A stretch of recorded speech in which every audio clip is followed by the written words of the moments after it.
Okay, like, why don't we do that? Fine. Okay. So let's just do our... Okay. Ready? 1, 2, 3. Hi! We are the Ayoub Sisters and we are the arrangers of the Paganini that you are currently working on. We are also here to tell you a little bit about ourselves. So I'm going to start by asking my sister Sarah some questions. Okay. Tell me about the instruments that you play and when you started playing them. Okay, so I play 2 instruments, the cello and the piano. I started the piano when I was 7. But I started the cello when I was actually 13. Why so late? Most people start when they're 7, 6. I was actually a violinist first and then I made the switch to cello. Dun dun dun! Okay, my next question for you is, which instrument do you prefer? Oh, they're so different. I don't think I can actually make that decision. I love them both. The cello lets you sing, lets you express yourself in almost like a human voice. But the piano is just like, I feel like I can be a conductor and have all the instruments, all the sounds, highs, lows, harmony, all within the 10 fingers. So it's so hard to pick a favourite. When did you discover that you can write and arrange? We went to music school, Douglas Academy, and we had 1 hour a week for composition. And that was the first time we ever had the opportunity to compose, and I really, really enjoyed it, and I think that was the first time that I discovered that actually I can kind of do it. Yeah. So, what instruments do you play? Okay, I also play the piano and I play the violin. Interesting. What made you want to start learning an instrument? You.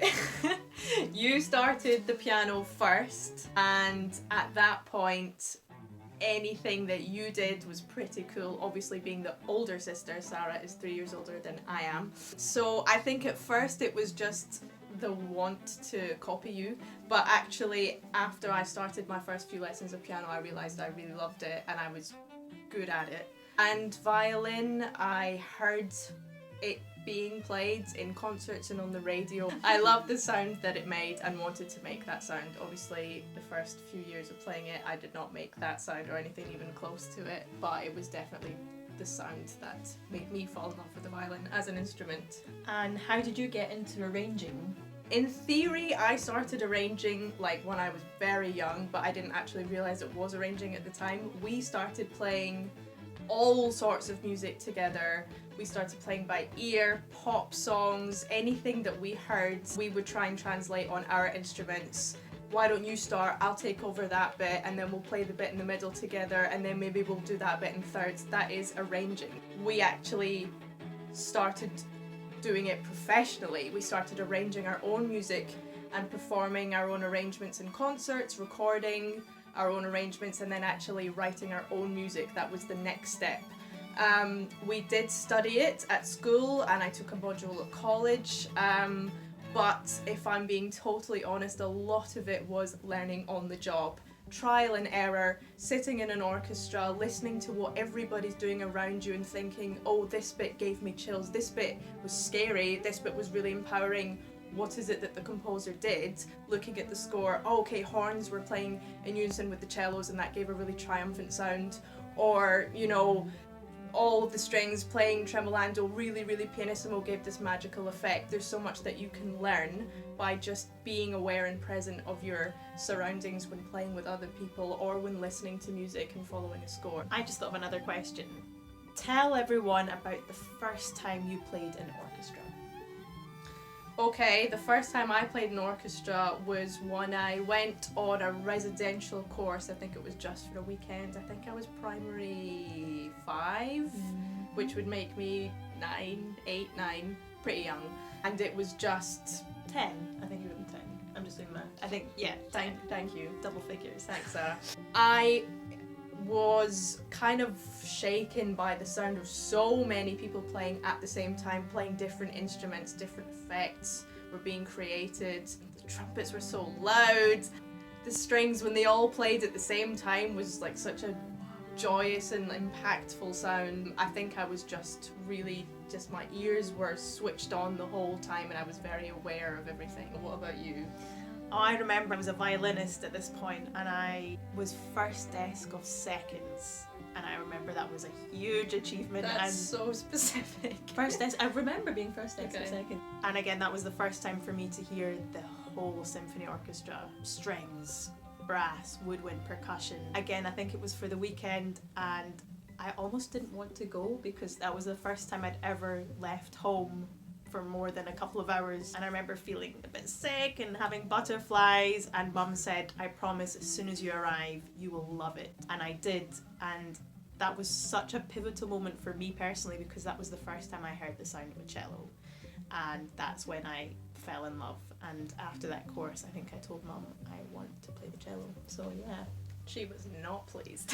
No, I'm joking. Shall we tell you all a little bit about ourselves, maybe? Why are we called the Ayoub Sisters? We write and record music. We play all over the world together as a duo.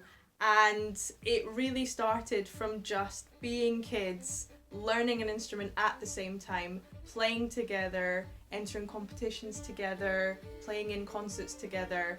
And that feeling was unlike any other feeling in terms of music making. How I felt with Sarah on stage was very special and very difficult to replicate with anybody else, I found.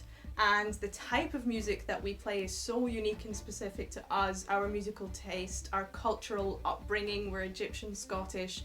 We draw all these influences into the music that we make, create and write. And that's us. Performers, musicians, and Sisters. yeah. Okay, I've thought of another question for you. I've thought of a question for you. Oh, right. We're gonna ask the same question. Alright, shall This we ask each happens. other? 1, 2, 3. What's it like playing working with your sister? I said working with, and you said playing with. Okay, I'll go first. You give a version of an answer. I'll go and first. Okay. For the most part, great, entertaining. What? You always have company, whether you want it or not is another story.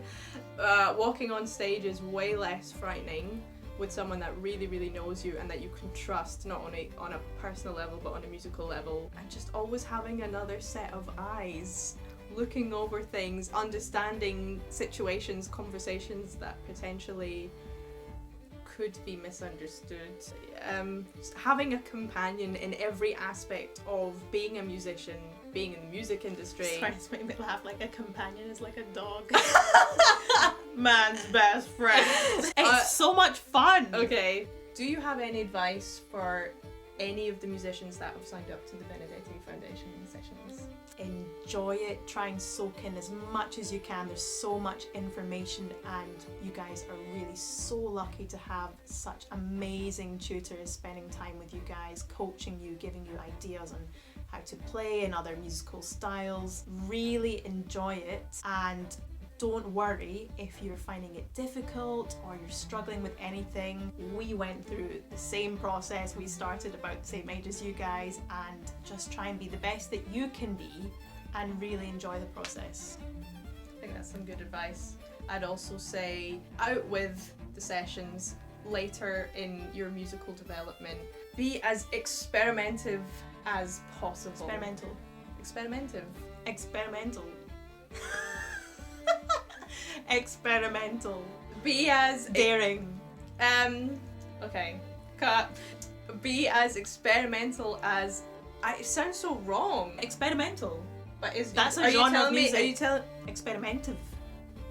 Okay, Google. No, don't. It'll switch off. Be as experimental as possible in your playing, in your musical discovery, in the kind of music that you listen to. Some of the biggest milestones that we had were when we were particularly daring in a choice, whether it was we're going to play this piece of music or actually we're going to write something totally different. Your teacher has a very important role, which is overseeing and guiding your ability to play your instrument, and that is so crucial and irreplaceable.